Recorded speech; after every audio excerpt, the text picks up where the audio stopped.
And so now let me introduce two guys who need no introduction, but I'm going to introduce them anyway. So guy number one is Dr. Art Markman. And Art, hold off just a second. Okay, fine. That's fine. What's going on with you? Art is a professor of psychology here at UT. He's an expert on the psychology of how people learn, how people perform under pressure, and how people are affected by incentives in terms of their performance. He's director of UT's program in the Human Dimensions of Organization. This is basically a program to provide education in social and behavioral sciences to people in the government and in the military and in businesses to make them more effective leaders. I can only hope there's about 21 people who are running for higher office in this country that sign up for that. He's authored a number of cool books, including Smart Thinking and Ulterior Motives. Number two, Bob Duke. You made me come out. I'll bring Rebecca out too. That wasn't my plan. Which one of you is Bob? Yeah, I know. You're Bob? You're Bob. Okay. All right, Bob Duke is a professor of music at UT. He also directs the Center for Music Learning. He's a former studio musician, a public school teacher. He's also worked with children at risk in the juvenile justice system. He's authored many books, including the book called Intelligent Music Teaching. We've had the pleasure of working with Bob in UT's Scientist in Residence program for a number of years. This program partners K-12 teachers with graduate students in the sciences and engineering. He's also given 2 previous Hot Science School talks. And he's taught at UT for 30 years, which by itself would be, by itself, that would be quite an achievement if only he had done a reasonable job at it. But Bob has done not a reasonable job of it, he's done an amazing job of it. He's won every major teaching award that the university has to offer, and a few more beyond that. These guys, yeah.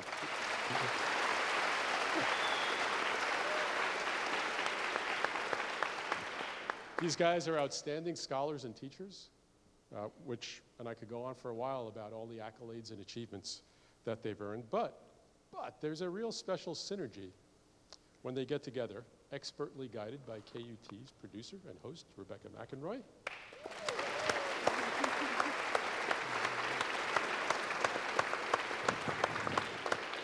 And when the 3 of them get together, there's a very special synergy that's called this thing that's become known as this phenomenon, 2 guys on your head. Don't oversell. Easy there. Tonight they're going to take on the question of, if it's unsustainable, why the heck does it feel so good? Please welcome Art, Bob, and Rebecca.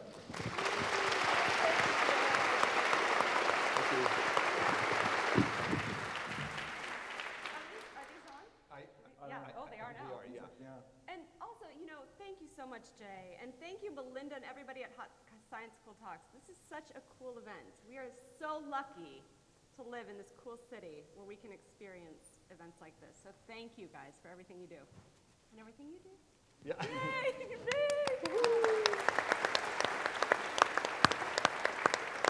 I have to say, though, I feel like we should apologize to all the people who are sitting on the stage, who, as you know, were working at the booths and tables outside and did a tremendous job. And now they're sitting with all of you staring at them. And they have to pretend to be paying attention now for the next hour. I don't know what you did that got you in trouble like this. There's one bit of sadness that I need to announce before we start today.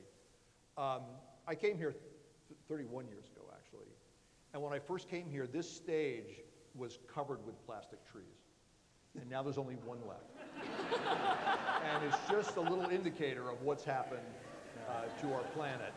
Deforestation. Yeah, it's sad. It's sad. Now, before we get started with the festivities, we have one public service announcement to make. So, if you have cell phones and you're tempted to live tweet this, we've talked a lot about multitasking. The human mind does not multitask. So don't.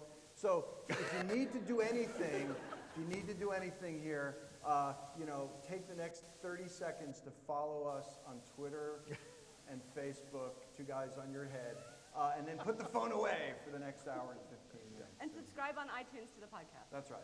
And then we're good. Then we're sustainable. Okay. That's right. We got it right. I think we're done This for is all tonight. about our Thanks. sustainability. It's been great to hear. Well, and one more thing. A lot of people emailed questions and called in with questions before the show. And we've kind of just woven them into what we're going to talk about tonight. So if you don't hear your question, don't worry about it. We have read it, and it's awesome, and we're going to talk about it in some fashion or another. So, Great. All right, shall we start? let's Yeah, do it. maybe we should start by saying that, when people think about the issue of sustainability, most of the time we're thinking about environmental things and natural resources and those kinds of things. But I think what Art and Rebecca and I are going to talk about tonight is a much broader view of sustainability that has to do with human thinking and human behavior. And Art actually brought a friend with him tonight. We actually have a model of a human brain here. This is actually the size of what most of us have in our heads. And it comes apart. But one of the things that's really kind of interesting about this to us is that much of what we do day to day, and when we sort of navigate around our environment, it often feels to us like we sort of perceive what's around us, and we sort of take that in, and we think about it, and we make decisions about it, and then we act. And again, from inside human consciousness, that it feels like that. Except, as often as not, that's not what's happening at all. And that's what I think we're going to spend a lot of time talking about tonight. And really, when you think about sustainability and when you mourn the passing of the plastic trees that used to adorn this stage, one of the things that you need to remember is that the human mind is really wired as much as possible to do the thing that feels right in the short term, right now, rather than the thing that's right for us in the long term. And so a lot of the issues about sustainability across all of the areas where that happens really come down to this issue of how do we manage to do things that are actually the best thing for us 5 years from now, 10 years from now, and in the case of sustainability of the planet, maybe even for the next generation or the generation after that, which is really not what evolution got us ready to do. And so in many ways, acting sustainably ends up being something that requires us to go against certain aspects of our human nature. Yeah. And one of the things that we'll touch on a lot tonight is the idea of distance. As Art's saying, we respond to things in the immediate present, not only in terms of time, but also in terms of distance as well. When people, like James Inhofe takes a snowball into the Senate floor and says, how can there be global warming? It's Washington, D.C., and I'm holding a snowball. That's evidence of, well, it's evidence of a lot of things, but Tell me, Bob, what is that? Yeah. Okay, I'm going to censor Wrong that show. because it's webcast and there are people watching. So, but one of the things that it's evidence of is how things that are immediately in our environment are what we base our decision making on. So the idea that there is a global temperature, none of us in this room can conceive of what that means exactly. Right? So it's the things that happen in close proximity to us are what we're responding to. It's how we're interpreting what's happening in the world. And that applies not only to things in distance in terms of actual physical distance, but also distance in terms of time as well. Yeah, and so if you track, for example, car sales, when gasoline prices hike up above $4 a gallon, that's when everyone wants a Prius, right? And as soon as the gas prices fall back below $3 a gallon, now everybody says, oh, that Suburban is just fine. And as if gasoline prices right now should be the determining factor for our choices about how we're going to use fuel. And this is true both in an environmental sense, but even if all you cared about was the economics of it. Right? If you recognize that your gasoline prices are fluctuating, why are you paying attention to only what's happening right now? Right. And you see this all over the place. Actually, I don't know if any of you track the stock market, but the stock market had a kind of an interesting week, right? And there are roller coasters at amusement parks that vary less than what the stock market did this week. And there are people who were calling their brokers on Monday saying, sell, and then suddenly buy.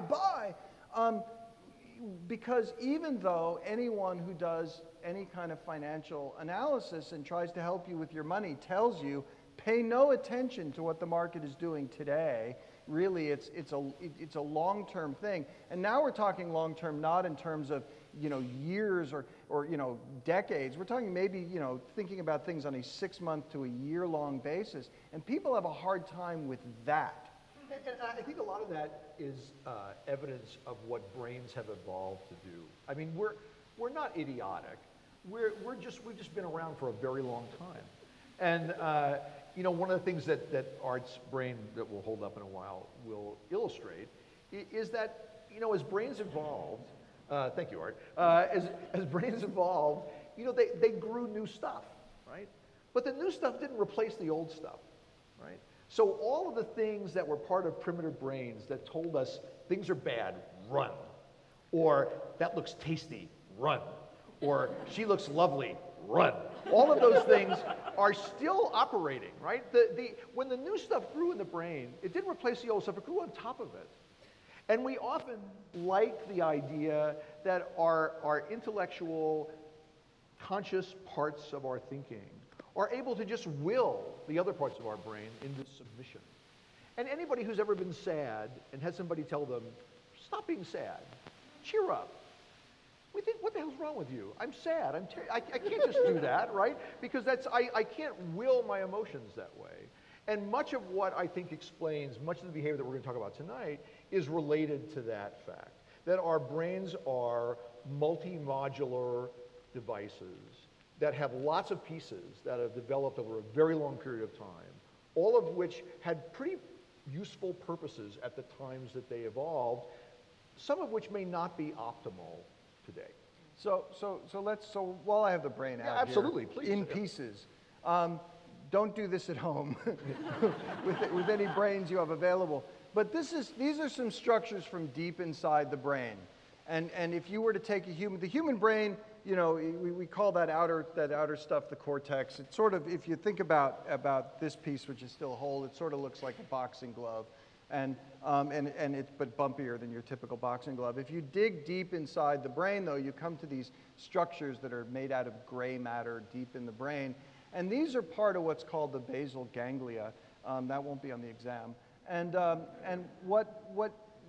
thing about these structures is that they're very similar to the structures that we share with mice and rats and deer and all sorts of other animals that we don't think of as being smart, I guess, or acting for the long term. And so, as Bob was saying, in a very literal sense, we built the rest of the brain, all of this cortex that really separates what humans do from other animals. We built this on top of these more primitive structures. And so, and I'm not going to try and put this together now in front of all of you. That would be embarrassing. But so I'm just going to leave that there. But that structure, those structures deep inside the brain, part of what they do is they form what I like to call the go system. And what the go system does is it finds goals in the environment, it gives energy to those goals, and it drives you to act. And part of the way that it drives you to act is that it creates what's called valuation. Valuation is the stronger the goal that I have, the more that I want and like things that are related to that goal. So if I suddenly need to eat, and so the goal to eat becomes active, now food, right? You've had those days, right, where you're just walking around the world going, food. And it creates that valuation. Now anything that's a food seems amazing. And more importantly, there's also devaluation, which is that anything that's not related to the goal, now you don't care about it. And so you're walking through the world going, food. And there's all sorts of other wonderful things, and you're not paying any attention to them. Your brain is just looking at those and going, not food. And in that moment, all you want to do is to achieve that goal. And then an amazing thing happens. You achieve the food goal, and now your brain says, done that, and now you look around the world and go, whoa, there's other stuff here. And until another goal gets engaged, and now it's something else. Yeah. Whatever it is. Thank you for holding that for yourself. I appreciate that. How did you get the handheld mic? I know, I get a handheld mic. I know. Look at that, cool. So the thing is, though, you have a lot of people here who want to teach sustainability. They want to teach people how to change behavior. So how do we teach people how to change behavior? How do we change our own behavior, and how do we try to send a message that will actually help us to think more sustainably? Well, I want to start with what it's not. It's not providing more information. Anybody who has a phobia in here, whether it's glass elevators or flying or whatever, and Sitting on stage. Sitting on stage. Good God. Sitting on stage. And you go down to to one of the hotels downtown that have a glass elevator, and you're on the 11th floor, and you want to get to the ground floor, and you push the button, and the door opens, and you can see out, like past the elevator. And you don't want to get in there because it's frightening. No amount of elevator safety data is going to change your mind, right? It's not going to say, well, listen, let me tell you, look at the number of millions of rides in elevators and the number of injuries and deaths. I don't care, because when I get in this thing, it's going down, right? Now the thing is, that's not what we would think about as reasoning. And we overestimate the extent to which we base our decision-making and behavior purely on reasoning, because almost all the things that we do have emotional components to them. And whether it has to do with my throwing this bottle into a trash can or into a recycling bin, or whether I buy a hybrid car, or all those kinds of things, it's not just a cerebral, Mr. Spock kind of thing that has no emotion in it, right? Emotion is in everything that we do. And to think that we can appeal to not just individuals, but groups of individuals, whole societies, to change the way they think about what they do and how they go about their lives requires tapping into those emotional parts of how our brains work. And you might think on hearing this, yeah, sure, if I went to, just I as a random person go up to somebody and give them the science and tell them the data, then maybe that wouldn't have an impact. But if only the authority figures in the world would do this, that would take care of it. If the big scientists would say it, if, for crying out loud, if Neil deGrasse Tyson would say it, if the people who really were authority, if the politicians would say it, that would change people's behavior. And I want to point out why that's not true. So bear with me for a second. Remember, the fundamental problem we're dealing with is that the thing that's right for us in the short term is more appealing than the thing that's right for us in the long term. Okay, now I want to point out to you that anyone who's ever been religious, is religious, has studied religion, you know that our top 10 list in our Judeo-Christian culture is the 10 Commandments. The 10 Commandments, pull out a few of them that have to do with follow this religion rather than that one. Every other commandment is about do the thing that's right in the short term, or the long term, rather than the thing that's right in the short term, right? That guy who just annoyed you, don't kill him. The very pretty thing somebody else owns, don't steal it. The very attractive person married to your neighbor, leave him or her alone. God came down and gave the 10 Commandments, right? So there's an ultimate authority figure. Now I want you to bear in mind the 10 Commandments are an utter failure. People still steal and kill and borrow their neighbors. For shame. So I want you to bear in mind, if God can't come down and tell you, do the thing that's right in the long term, what other authority figure is going to come down and be more effective at telling people to do the thing that's right in the long term? So it's not about the message. Right. It's not about the statement. Or the messenger. Or the messenger. The thing is, though, there have been huge paradigm shifts. I mean, anybody watch Mad Men? Yeah? Maybe a little bit. There are kids in the audience. But, there's an episode of Mad Men. Just tell us later. There's an episode of Mad Men, and they're having a picnic, and they leave for the picnic, and they just leave their bottles on the ground, and they just leave all of their trash, and they're like everything, and you're like, what? What? And that was not too long ago, yeah. I got to tell you. Well, that was in the 80s. We were throwing things out 60s. Of the car window. It was the 60s. Well, and also in the 80s. Right. But what was the huge paradigm shift that changed that norm? Well, so let's pick another one, because where we've got data.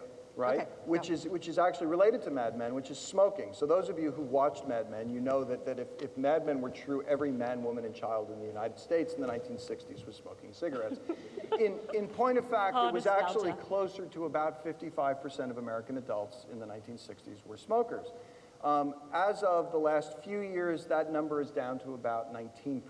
So that's a fairly significant shift. So we could ask the question, how is it that we manage to get people to do something that's really right for them in the long term by being a non-smoker? And the answer is not the message. Because if you think about it, we've actually known that cigarettes were dangerous for an awfully long time.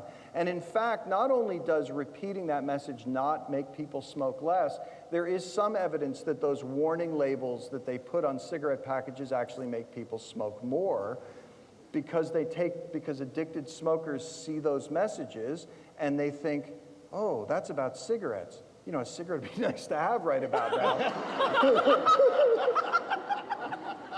And I'm a little stressed by thinking about my own mortality, so I think I'll smoke. So that doesn't work. But what does work? Well, we make it very hard for people to smoke now. So you may have noticed it's virtually impossible to smoke inside a public building. So in fact, on the University of Texas campus, where we are right now, you can't smoke on this entire campus. So if you have an office in the middle of campus, you have like a 10-minute walk to get your cigarette. Right? That's a lot of exercise just to make it hard to exercise. And you're wheezing on the way. Smoke two while you're there. So we make it hard to smoke inside.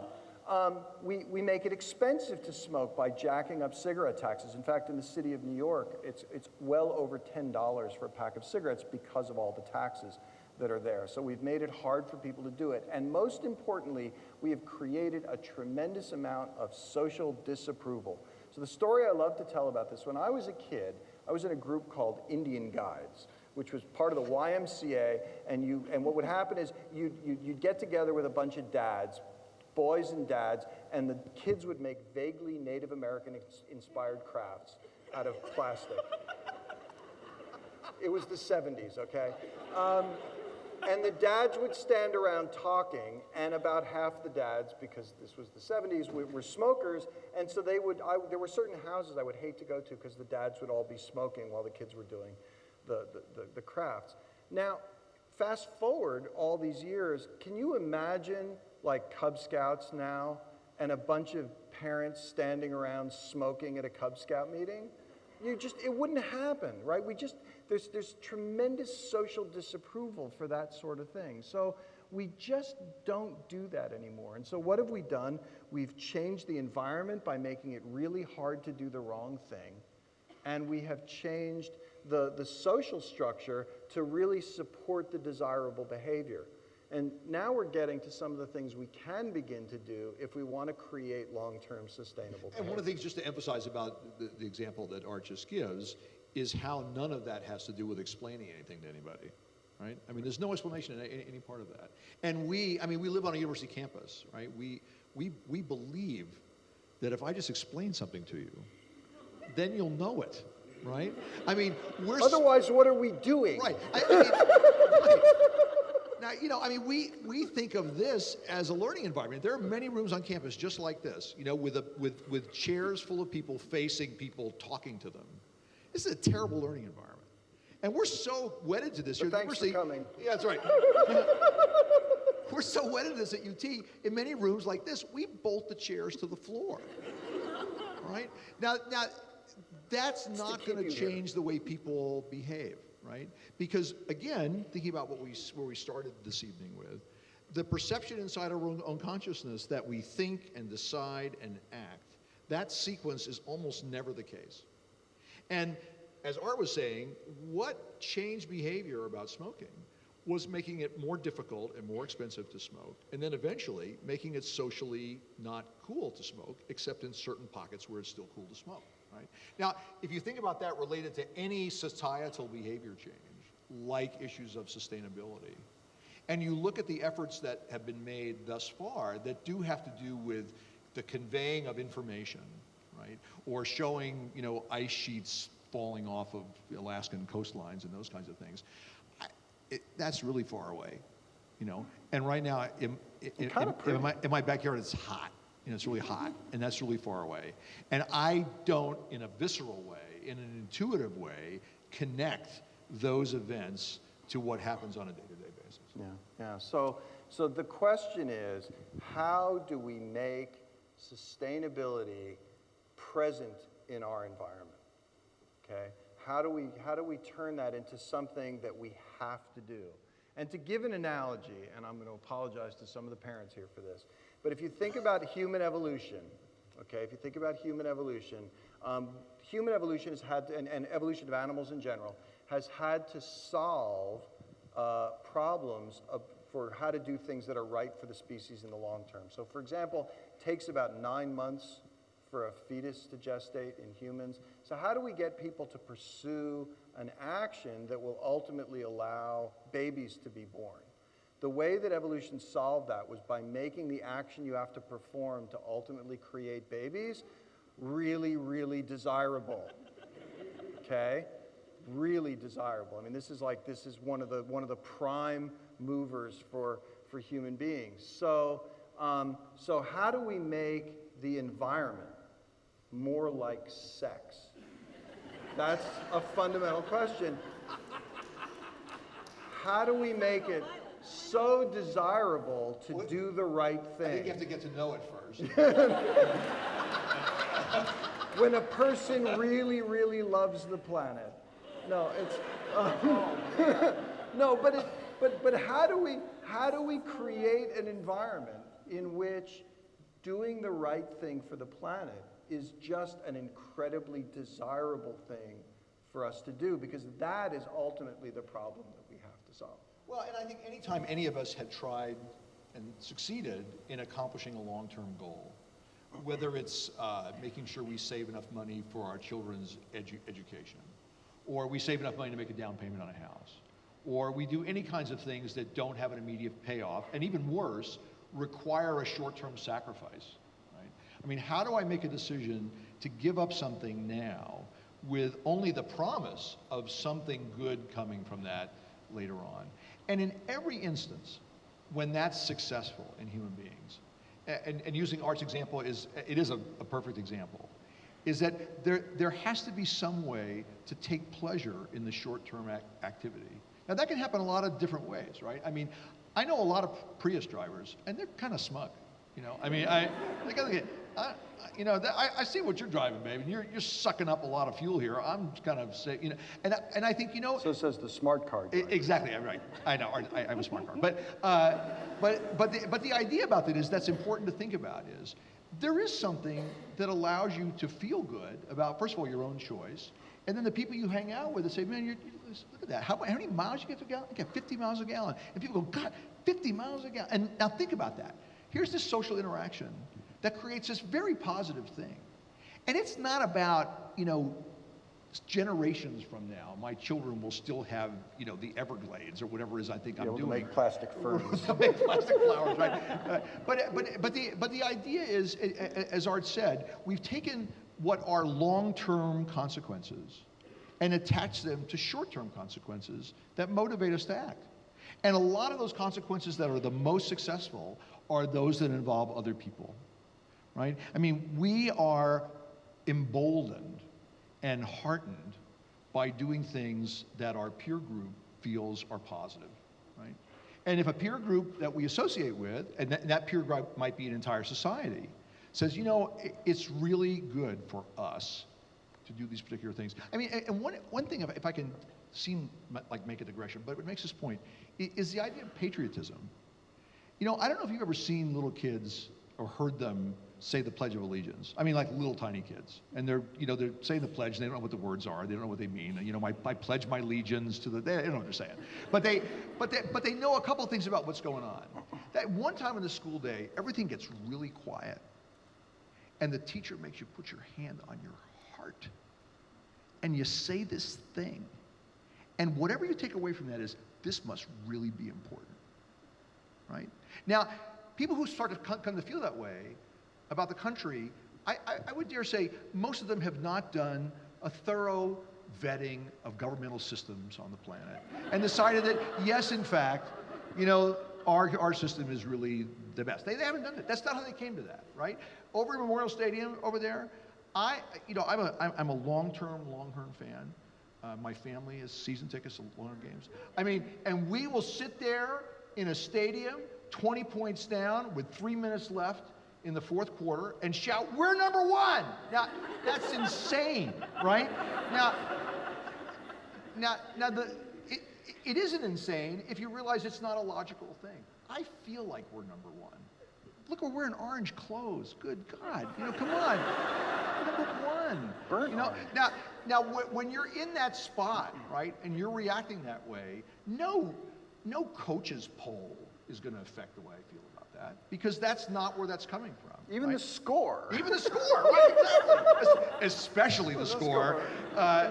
So when we think about how we make any inroads into changing behavior, we have to think about issues related to human emotion and other human beings, right? That has to be a part of it. It can't just be an information dissemination thing, and we're going to hell in a handbasket, and Miami's going to be underwater in a year. So, I mean, that's not going to do it. But, let's back up a little bit, because there are a few different messages here, like data doesn't matter. Science, well, who cares? So what is the deal? I mean, So you can all go. Let's not be too hasty with the science thing. What is the role of science in all this? What Sure. is the role of data? If nobody's going to listen to it, why do it? So the question, I mean, what science is really good at is allowing the world to tell us how the world works, right? No matter what we want to believe. So one of the things that we've talked about on the show before is that the beauty of the scientific method is human beings can convince themselves of anything. You know this, and the kids here know it more than anything else, because you do your best to convince your parents that that new bicycle, that video game, whatever it is the most important thing in the world. And sometimes you even succeed at it, okay? So we can convince ourselves of just about anything. What science does is we who are scientists agree to play an interesting game in which no matter what we want to believe is true, if we run the experiments well, and the data come out and tell us we were wrong, we are forced to admit that we're wrong no matter what. Okay? And and you think it's hard for you guys to say you're wrong? It's really hard for me to say I'm wrong, but I got to do it when the experiments don't come out the right way. That's what science does.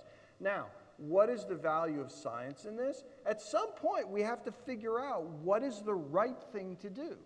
We had to figure out that, in fact, human beings were influencing the climate. We had to figure out that vaccines were helping us to create immunity in humans to a variety of diseases.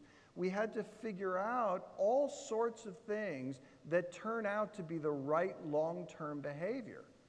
So science helps us to do that. Science needs to guide policy. It needs to guide the way that politicians get together to structure rules. It provides a guidepost for how we should be structuring the environment so that we can get people to do the right thing. But the fact that science plays that role doesn't mean that on a day-to-day basis, each of us is going to wake up and only do the thing that science tells us to do when something else feels so much better. Well, and not only that, I know there are a lot of science teachers here and a lot of science teachers watching on the web and those kinds of things.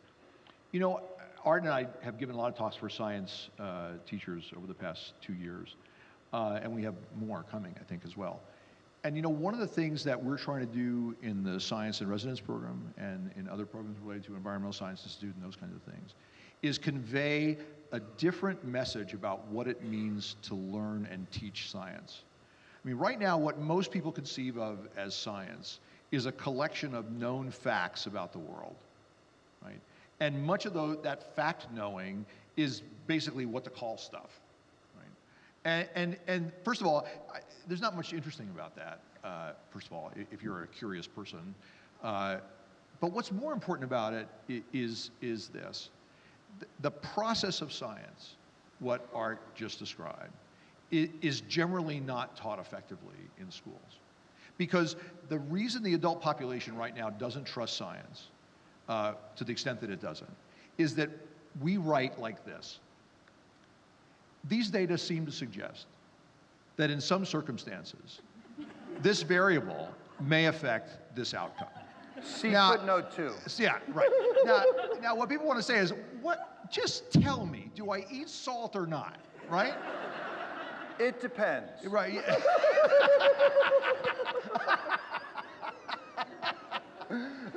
But the thing is, there's a reason for that, right? There's a reason we write like that.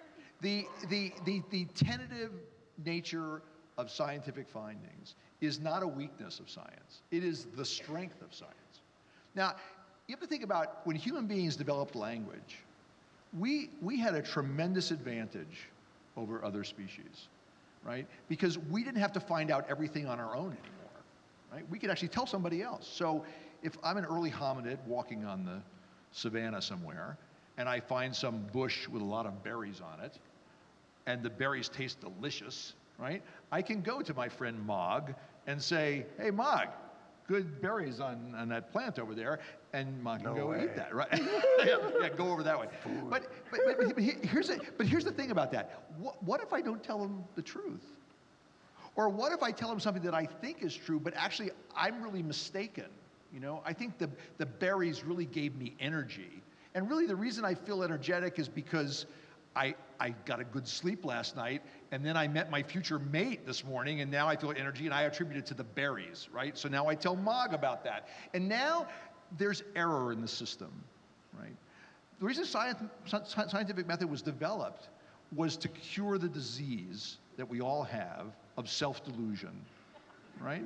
Because we can all say, hey, this happened, this must have caused that.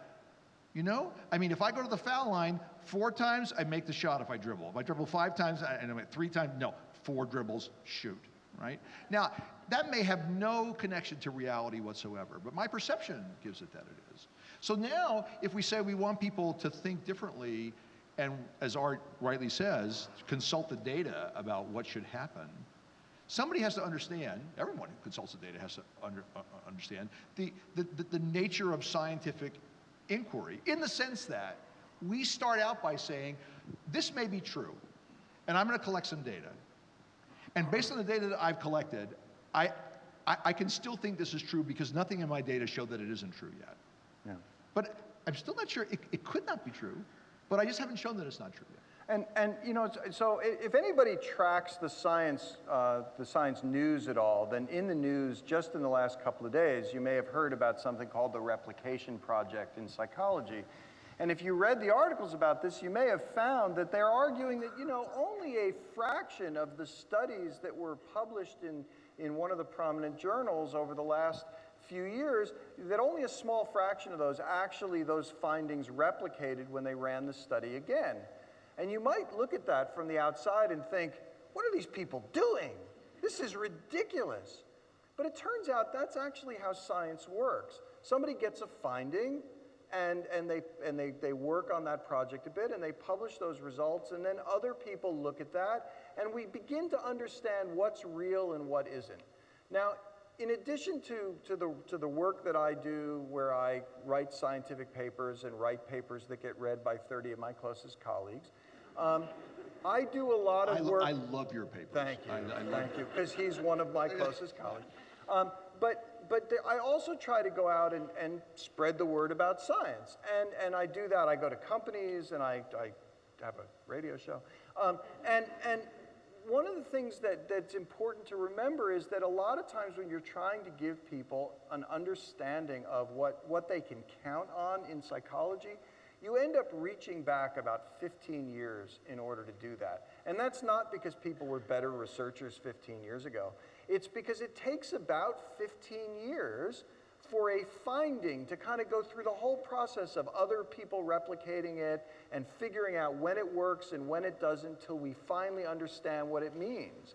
So the practical application of any science actually runs about 15 years behind the state of the art, because that's how much time it takes to do all the work to allow the world to tell us what's really going on. Now here's the problem. People love to get their name in the newspaper. No one more than the two of us up here. And so if you run a study and you get some results that seem really cool, a great way to get your name in the newspaper is for your university to issue a press release describing how cool your current finding was. and newspapers need to print stuff in between the real estate ads, and so they print the article about your study. And so now you find out salt is good for you, or whatever your topic of research is, and then a year later somebody runs another study, now salt is bad for you. And if you're just reading what's going on in the newspapers, you're not understanding that this is the normal process of science playing itself out. You know, there's a wonderful concept called the law of large numbers. And basically, it is what the name suggests, right? That if you collect enough data, if you see numbers that are big enough, they probably become more and more representative of actuality, right? Now, that's the antithesis of what Art just said, because somebody got a finding, it's really hot, it's sexy, let's talk about it, gets a lot of attention, but then somebody might do another study that finds some conflicting results, or maybe not quite as strong an effect, or whatever. And I'm going to make a recapitulation, because I'm a music guy, back to what we started talking about at the beginning about time, right? If you want to know right now, like right now, what is it? Well, I don't know, because I don't have enough data yet. And even though there's 4 papers published on this, and several people have some very interesting theories about how this works, we don't have the data for that yet. And nobody likes hearing that, right? I mean, we are evolved not to like ambiguity, right? I mean, if we talk to our loved one and say, you know, we've been married a long time, do you still love me? And they say, well, give me a little time to think about that. That's not the answer we want, right? And if you think about all the things that we do just in our life experience, it is advantageous not to dither, right? And if you think about when our brains were evolving, it was really advantageous not to dither. Tiger. Yeah. Just saying. That's right. You know, there's a really large animal seems to be coming at me very fast. I wonder if he's hostile toward me. You know, run, right? There's a significant probability that he...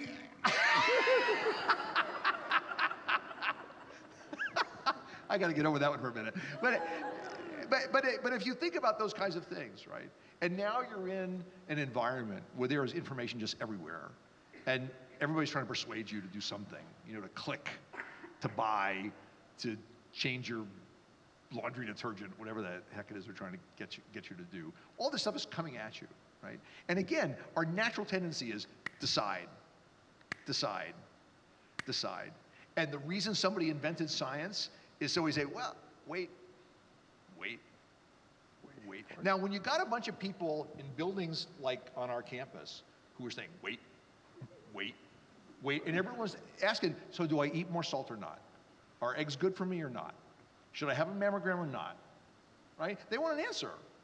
Because I've got to decide now. It's not like I can wait until 15 years of the fleshing out of the data to figure out what the real answer is. I've got to decide this week, am I going to do this or not? And the lack of certitude and the extent of the caution that comes from science, many people find understandably annoying when you're looking for an answer. And now we're in a situation where there are environments now that we have decisions to make that are very important. And we say, does anybody have a right answer to this? And on some things we do and some things we don't. But it's not only that. I mean, there's also, you know, Art mentioned the news. And psychology and science are coming into contact with this news environment. And in our society, I'm talking about like the Western Hemisphere, taking sides is a really big deal. You know, so you have one argument and you put it up against another argument when the arguments aren't really equal at all. You know, so what is it about the way that these are positioned as sides, and how can we get over our tendency to want to pick a side necessarily? Well, I'm not sure that we are trained to pick sides in this culture.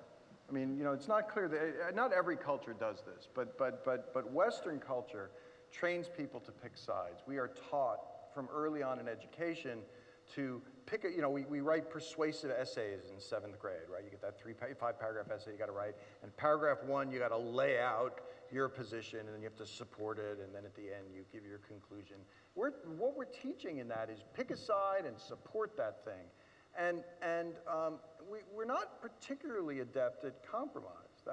You know, we don't particularly like that. We actually want to win. Now, this is another place where knowing something about science matters, right? So one of the things one of the values of a good science education is, it's one thing for you to say, you know what, the data are a little unclear on this. There's some data suggesting one thing, there's some data suggesting another thing. But it's entirely different for there to be a mountain of data that suggests a particular conclusion, and then some very eloquent speaker with a good story who supports the other side. And what the news, what the news media do typically under the guise of fairness, because there is a doctrine of fairness in journalism that says we got to represent all reasonable sides. And that has come to mean we have to pick both sides of an argument and give both sides equal voice, even when one side is supported by rafts of data and the other is not. But if you only have two quotes in the story, they sound like they come on equal footing. So one of the things that science education needs to do is to teach everyone to ask a fundamental question, which is, have you got data to back that up? Right? Because one of the things that we should want, it's one thing for scientists to say, you know what, there's data on both sides of this, there really is legitimately data on both sides of this question, and then it's an entirely different thing for one person to say, I don't necessarily have data, but I've got a great story to tell you about why this is true. And I think we need to want to be guided by data wherever possible. I think it's another thing too about the short term and long term and near distance and far distance that's related to what's Art saying about the data. There's an interesting phenomenon about human behavior. This is in other animals too, and that is the behavior of altruism. I mean, why in the world would a trait be selected for in a species where an individual in that species would do things from which it can gain no immediate benefit, but yet benefits the larger group or another conspecific? Why would that be, right? And of course, all of us who have children, we understand there's a very deep-seated biological need to sacrifice for our children in many circumstances. We don't have to learn that. We don't have to think our way into that. That's sort of a natural behavior. And again, you can understand why that would be selected for. But we're talking about people who aren't our children or people we've never met before. Now it's a different equation. But all of us in this room, ourselves, and we know people who feel this way, who do things thinking, I'm going to gain no benefit from this, but I know I'm doing a good by whatever behavior I'm doing or refraining from doing, whatever it happens to be. Now, the question I think we should ask is, how does that get in, right? How does somebody come to think that it's a value that they hold, and I'm going to operationalize value, something that I'm able to reinforce myself for, that if I actually do this behavior, whatever it is, I can actually say, Bob, that was really good that you did that. And it doesn't matter if anybody knows about it. It doesn't matter if I tell anybody and get any accolades or anything, right? I mean, how do you teach that there is a benefit to showing generosity or showing kindness or showing self-sacrifice? Now, because that's what we're talking about, right? We're talking about sustainability. I mean, Art and I, Rebecca's much younger than the two of us old guys, but much.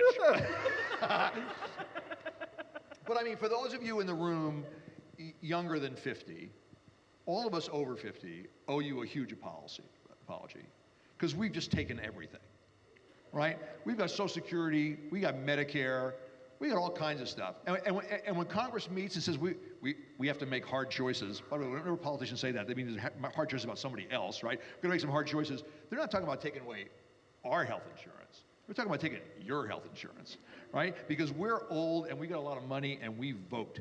So the decisions that are made, right, are made on a basis where it's not. I mean, and people rightly say, why would I donate money to a common cause, whatever that is, whether it's in the form of a tax or in the form of a donation or whatever, when I will really never actually reap the benefit personally? Or at least there's no way that I could see a direct path from what I'm giving to what I'm getting, right?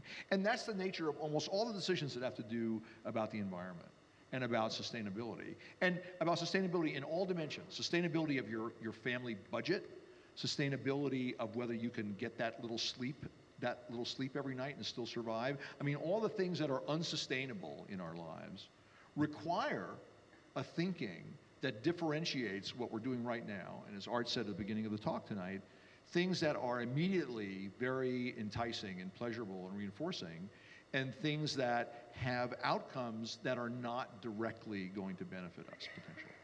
Now, if we're going to start living our lives in a more sustainable way, one of the things that does have to happen every once in a while is you got to take a step back and ask yourself, what am I not thinking about?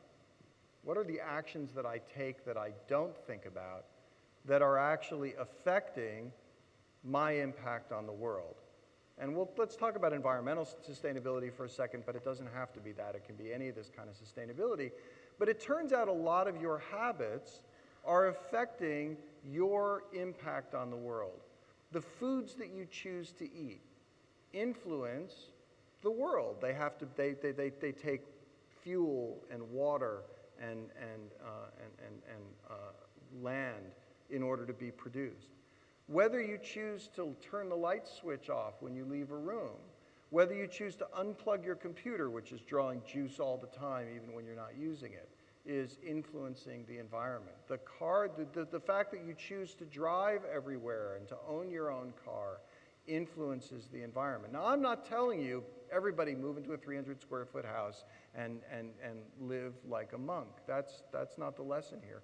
But the lesson is each of us gets into a set of routines by which we live our life.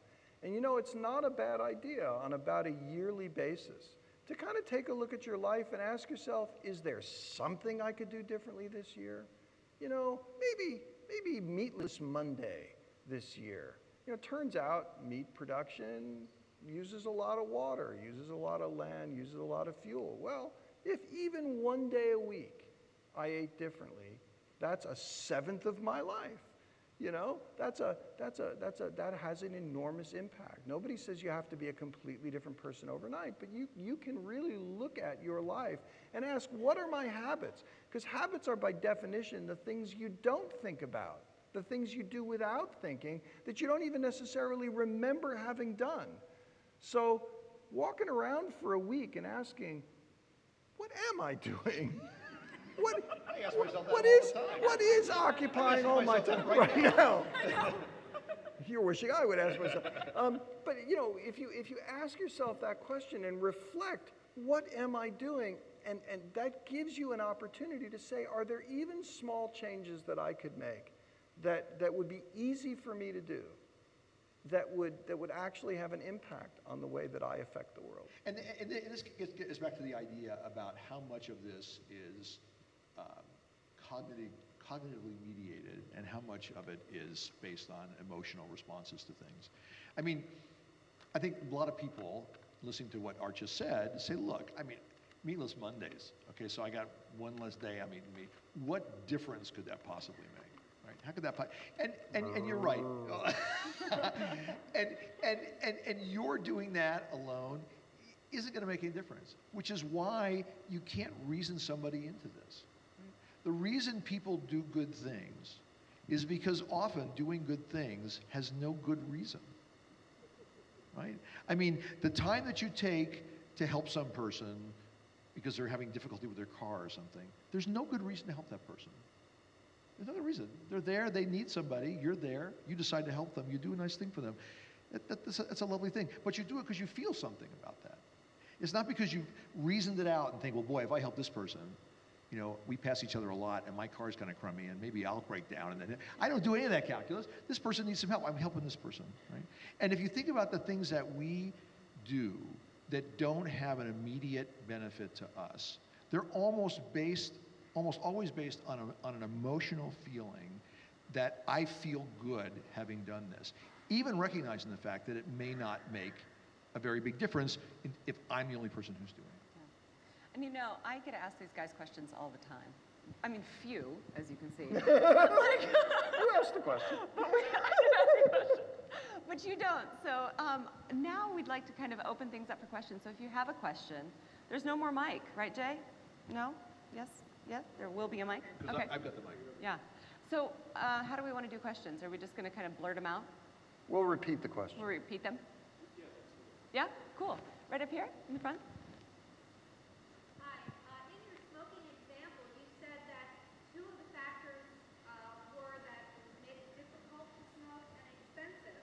That leads me to believe that it's actually the political organizing that we do that has a bigger impact. And really, whether I eat on Mondays or not is very insignificant compared to whether I vote, contact my legislator, go to protest, whatever. And I was hoping if you would shed some light on that, the impetus to do those sorts of things that can really have a big impact. Yeah. Did everybody hear the question? Or do I need to repeat that? No, okay. So what this nice person said was, it seems like that a lot of things, and if I misstate, just say, I didn't say that, is that often a lot of the things that we do, right, that are things in our own life experience seem to not be as effective in making change as actually engaging the political system and engaging in the political system by voting and maybe even talking to our representatives or going to a rally or a protest or something like that. And that seems to be because of the things about making cigarettes more expensive, more difficult to get, making gas more expensive, having a gas tax, all those kinds of things seem to be much more effective in pushing behavior to a different place than one individual thing you might do. So you want And I would say, look, given that the environment matters a lot, given that the people around you matter a lot, given that the social environment matters a lot, it is important to remember that we have to be willing to do things as a society. I think that's absolutely right. And so then the question is, well, what can we as individuals do about that? Well, the fact is that there are two different sets of things that need to be done, right? One is that people who feel, if you look at political movements, right, they require people with some significant amount of energy and enthusiasm to be a part of them. And so one of the things that you can do is ask yourself, is this something I'm so passionate about, I want to do something about it? And if so, the beauty of the internet is it's easy to find other people who have similar beliefs. Go seek them out. But I'm going to talk about something slightly different, which is there's also tremendous power in being supportive of things that you know are right. And I think that a lot of us sit on the sidelines in our lives and wait for someone to take care of problems for us. And, there are ways of just being encouraging of other people who are trying to put in a lot of effort to really make changes in the system. It doesn't take a lot to write a note to somebody and say, I approve of what you're doing, or to attend a meeting of a group, or to write a letter to somebody in Congress. And so I don't think it's sustainable for every person to become an activist about the things that they find unsustainable. But, just like, our show is on KUT. KUT is a public radio station, and public radio is supported by its listeners. Now, if you look at the way that NPR works, you can get involved in supporting NPR in a lot of ways. Some people give a lot of money, but a lot of people give a little bit of money. And without the lot of people giving a little bit of money, the station doesn't exist. And I think the same thing is true for anything that we think is important. And I think that requires a certain openness. It requires recognizing that if I believe, for example, that the environment matters, I should be supportive of the people who are trying to help that. What can you do about that? Well, here's one. You've learned a lot of science. You hear somebody dissing climate science, you're a scientist, you've learned some science. Read up on the science and diss back. Because a lot of times people will shoot their mouths off about things up to the moment that somebody actually knows what they're talking about and says something in return. We do have a sort of an ethic in our society that everybody's entitled to their own opinion. And my favorite quote about that, I think, is attributed to Ben Franklin, who in an argument in the Continental Congress said to one of his someone he was having an argument with, I respect your right to your own opinion, but you have to realize you don't have an equal right to be taken seriously. And I think that's, probably getting back to Art's point about data, right? I mean, if you have nothing to support your position other than your passion, then maybe you shouldn't be given the same deference as somebody who has more evidence beyond just that. Yeah. Another question? Right over there?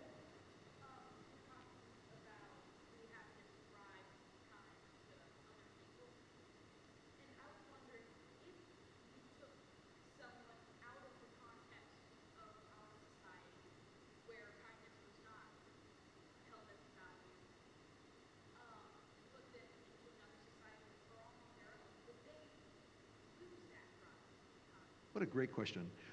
This young man asked a question. So if we have a somewhat innate tendency to show kindness to other human beings, if you took somebody out of our society, don't let me misquote you, okay? Fix me if I screw it up. If we take somebody out of our society, put it in a different society, would we lose that tendency to be sensitive to the needs of other people? Or if we were all by ourselves to do that. And the short answer is probably we wouldn't lose that, because this is something that's not just a human behavior. It exists in many species that are non-human species, where organisms are driven to be helpful because it actually produces a better thriving species, right? So there are reasons for this that actually go all the way to biology. I mean, we tend to think that now that we can think, now that we have consciousness, all the biology stuff, that's just, we don't do that anymore. Well, we still do that a lot. And one of the things that Art and I and Rebecca have talked about on the show before is this front part of our brain, I'm using my brain now, not Art's brain, which was the last to evolve, which is where consciousness lives. What this part is really good at is making stories. It's so good at telling stories. We come up with post hoc rationalizations that are just spectacular for behavior that we really have no clue why we did that, right? But brains are very good at coming up with a very good story about why it would be reasonable that we would do that. But again, from inside of our own consciousness, it seems as though that actually was the reason. When actually we had no reason when we were acting, and the reason came after the fact. And one of the reasons why kindness is so important as a value for the species is, so actually we were out walking a little bit earlier and we saw some of the UT football team leaving practice.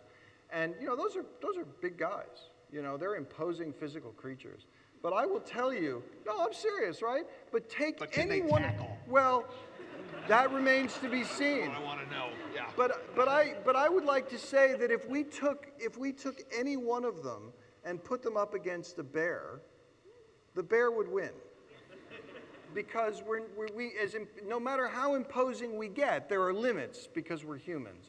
So why have humans dominated the planet? Because we're really good at learning from each other and at working together to get things done. It is our ability to cooperate. Now, because we are creatures who can adapt to any information landscape we find ourselves in, we require several decades of training. I'm looking around the room. There's a lot of people in this room under the age of 20. Can you imagine, right, any other species, 20 years of being on the dole before you can make a contribution to society? But we spend tremendous resources to make sure that you can adapt to this landscape, because that's what's going to enable you to make a contribution in the world for the rest of your life. So we invest in each other in order to make our species survive. Now, we do that, and this is to echo what Bob was saying, not because we have enormous frontal lobes. We do that because deeply wired into our emotions is a drive to connect with the people around us and to do things for them so that we as a species are stronger. And if you look at all of the places where human beings are most likely to not do that, coming back to our theme for the night, it's when people are distant in time and in space, right? I mean, one of the reasons bullying on the internet is so much an issue is because you're not actually interacting with a live human being, right? And so things that you couldn't possibly say to someone's face in their cruelty, you can somehow type. On Reddit. Not you, but I mean, one can do that, right? And we think about people in different parts of the globe who we will never meet, right? And we can't even imagine what their life experience is like. And that distance makes it difficult for us to relate. And we see this, everyone who knows how to be a good fundraiser knows if you're fundraising for a cause and there's some famine in the Congo or wherever, you don't give statistics on the brochure. You put a picture of a child who's undernourished, right? Because what those people understand is we're driven by our emotional selves. And we see that picture and we think, well, I should probably do something. Numbers of how many people are affected and how many diseases are running rampant, that doesn't get most people moving. It's the emotional connection to other human beings. And it seems like all of the efforts that we make as a society about sustainability, and again, in all its dimensions, not just in terms of climate, but in terms of everything, right, need to start there. I mean, we need to act intelligently because we're acting on data and not just, crazy stuff. But if the emotional connection isn't there between human beings, it's unlikely that there are going to be changes that are really going to be lasting and persistent in people's behavior. We have a couple questions coming in from this machine. And, Wow. and we had a couple. And so I want to kind of address one main topic that a lot of people are talking to. Something that the kids will be really familiar with who were promised ice cream if they behave during this, which is, what motivates people more to kind of sit through things that they, or, More than ice cream? sustain things that aren't so pleasant in order for a reward. Is a reward more motivating, or is discipline more motivating? Is the idea of being disciplined if you don't behave more motivating than being rewarded? And how does that reward system work when it comes to sustainability? Every parent in the room just went like that. In the Come on now. So, thanks, Bob. So, look, I mean, the question actually isn't which is more motivating in the moment. I mean, you make the punishment harsh enough and someone is going to comply. You make the reward big enough and someone might do something. The fundamental question is what's going to get people doing this, every day for the rest of their lives? And so there, actually, the issue is neither carrots nor sticks, really, but how do we create an enjoyment of the thing you're doing, right? So in many ways, the rewards that we want to give for anything sustainable have to be rewards that actually come from the activity itself. Yeah. And those rewards are going to be, in general, both positive things for doing the right thing and negative things for doing the wrong thing, right? I mean, you stay up too late several days in a row and you just feel lousy, right? I mean, that's a negative bit of it, but it is intrinsic to the activity itself. And quite frankly, you all know that you are not going to do anything over and over and over and over again that you hate to do. Unless you're being paid a lot for it. And, one of the things that we've said over and over on the show is that the 4 saddest letters in the English language are TGIF, right? Because if you live, right, thank God it's Friday, because if you live for the end of the work week or the end of the school week because your life is miserable from Monday to Friday, but at Friday at 5 o'clock, things are great until Monday morning at 9, you have to be dragged kicking and screaming through the week. But if you can find a way of loving some of the things that you do on a daily basis, you're going to keep doing them. And so, Let me just add one thing about the 6th thing. I mean, our responses to the threat of negatives, the threat of punishment, is escape and avoidance. Right? So, when you think about it, we have speed limits. I don't know if you've seen them. There's signs that let you. Yep. It doesn't matter on MOPAC because you can't go over 30 miles an hour anyway. But when you used to be able to go fast on MOPAC, there are speed limits, and people still speed. Well, why do they do that? The sign's right there, and until you see way before you even noticed it, you realize you're like 10 feet away from a policeman on the side of the road, and your heart goes, and you slow down and hit the brake, That's when they get you. Yeah, that's right. That's when they get you. But I mean, that's an interesting thing, right? Because what it illustrates is if the threat is not immediate enough, it's not going to get me to change my behavior. I mean, the reason people speed is because most of the time, you don't get caught, right? I could end speeding on Mopac, again, when we can start speeding on Mopac again, I could end it in 2 days. I couldn't do it in one. And all I would do is I make a rule, if you're caught going 56 miles an hour on Mopac or faster, a cop will stop you and confiscate your car. That's it. You don't get your car. You don't get it back later. It's gone. You never get it. A lot of people walking on Mopac. So the thing is, why couldn't I do that in one day? Well, because no one would they're not going to take my car, until you're driving on Mopac and all these people are walking along the street, sweating, And then you see your neighbor, walking to the bus stop because he doesn't have a car anymore. And so what do you start doing in that place? Then you don't drive 55. You drive 52 just in case your speedometer's not calibrated, right? Because you don't want to lose your car. Now, why does that change behavior? Because there is a credible, imminent threat, right? But as soon as what you're learning during that time is not how much safer people are when you drive slower. Because the only thing you're responding to is the threat of punishment, right? And as soon as the threat's gone, the behavior comes back.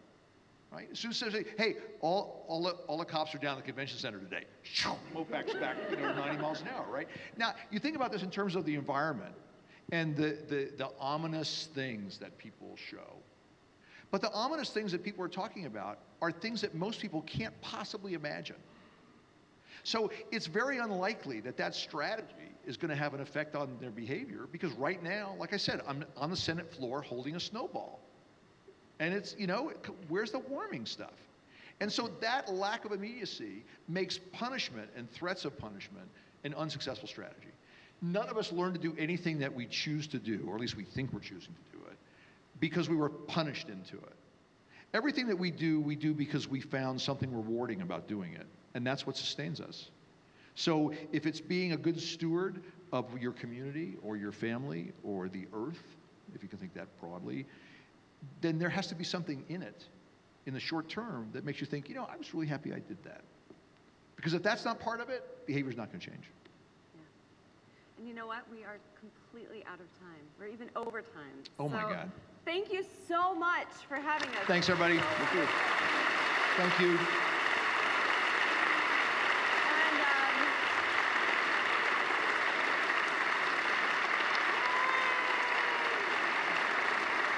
Thank you. The next cool science or hot science. Just before you go, quick plug. First of all, we need to thank Jay Banner and Environmental Science Institute, which is a spectacular thing here in Austin, and all of the staff who make all this possible. But Rebecca has 2 announcements about what's coming up. I think just one.